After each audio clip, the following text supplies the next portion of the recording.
Hello everyone, আশা করি সকলেই ভালো আছেন। আজকে চলে এলাম পাইল ক্যাপের ঢালাই নিয়ে।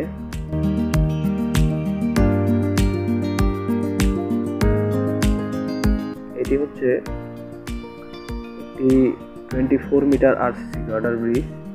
এই গার্ডার ব্রিজটির আজকে পাইল ক্যাপ বলতে অ্যাপার্টমেন্ট 1-এর ব্রিজটি আমরা ঢালাই চলমান রয়েছে।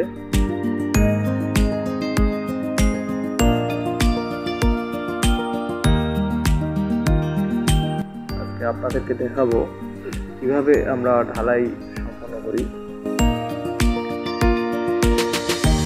ঢালাই করার সময় সবচেয়ে গুরুত্বপূর্ণ একটি বিষয় হচ্ছে ভাইব্রেটিং করা। এখানে আমরা ইলেকট্রিক ভাইব্রেটর ব্যবহার করেছি।